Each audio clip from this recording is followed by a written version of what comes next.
Kali ini kita akan membahas gizi yang seimbang pada ibu hamil. Banyak yang sering bertanya, ibu hamil boleh makan apa sih? Dan apa sih yang harusnya menjadi gizi yang seimbang untuk ibu hamil? Ada berbagai macam makanan yang harus dikonsumsi pada ibu hamil. Pada prinsipnya, ibu hamil harus mempunyai gizi yang seimbang untuk kebutuhan ibu dan bayinya. Gizi yang seimbang ini didapatkan dari berbagai jenis makanan. Pada prinsipnya, gizi yang seimbang terdiri atas karbohidrat, protein, baik protein nabati maupun protein hewani, dan juga berbagai sumber lemak dan juga vitamin. Membahas mikronutrien, banyak orang yang tidak tahu apa sih mikronutrien yang penting untuk ibu. Paling penting di antara beberapa mikronutrien ada dua hal, yaitu kalsium dan juga asam folat. Sebenarnya kalsium penting untuk pembentukan tulang dan gigi bayi. Bayi pada saat proses pembentukan tulang dan giginya, dia membutuhkan sangat banyak sumber kalsium. Dari berbagai macam sumber kalsium yang dia butuhkan, dia akan mengambil terutama dari ibunya. Oleh karena itu, kenapa ibu hamil harus mendapat intake kalsium yang cukup? Berbagai contoh kalsium yang dapat dikonsumsi berasal dari susu, sayuran hijau, beberapa buah-buahan, kacang almond, dan juga dari roti.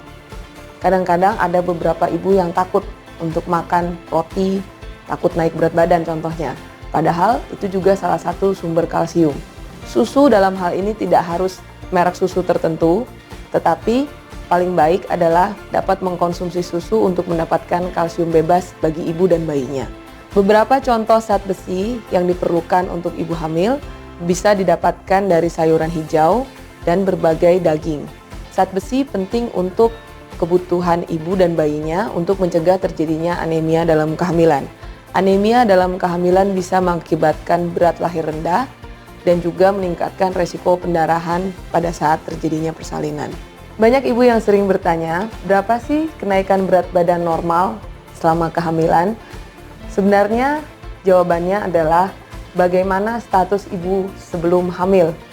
Contohnya, ibu dengan berat badan yang normal atau dalam indeks massa tubuh yang normal, dia sebaiknya mengalami kenaikan berat badan 0,2 sampai 0,4 kg per minggu dengan estimasi akan naik 8 sampai 15 kg selama kehamilan. Hal itu masih wajar. Apa yang terjadi dengan ibu yang mempunyai berat badan underweight? Tentunya harus mencapai berat badan yang seimbang dulu, kemudian mengalami peningkatan berat badan untuk memenuhi kebutuhan nutrisi selama kehamilan. Berapa sebenarnya penambahan kalori pada ibu hamil? Apakah harus 2 kali lipat karena terdiri atas ibu dan bayi? Jawabannya tentu bukan demikian. Pada trimester pertama, disarankan ibu hanya menambahkan 50 sampai 100 kalori per hari dalam setiap menu makanan yang dikonsumsi.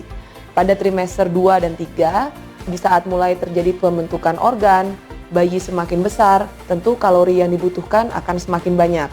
Disarankan untuk menambahkan 200 sampai 300 kalori dalam setiap menu yang dikonsumsi ibu selama kehamilannya. Banyak ibu yang bertanya, apakah boleh saya mengkonsumsi daging selama kehamilan? Apakah tidak akan meningkatkan berat badan sangat signifikan? Jawabannya tentu tidak demikian. Ibu tetap boleh mengkonsumsi daging dan juga berbagai protein nabati dengan perbandingan malah 85-15%. Dalam hal ini, konsumsi protein hewani seperti daging, ikan, ataupun ayam tidak masalah selama ibu tetap mengkonsumsi juga protein nabati, yaitu sayur-sayuran. Sekian pembahasan untuk gizi pada ibu hamil.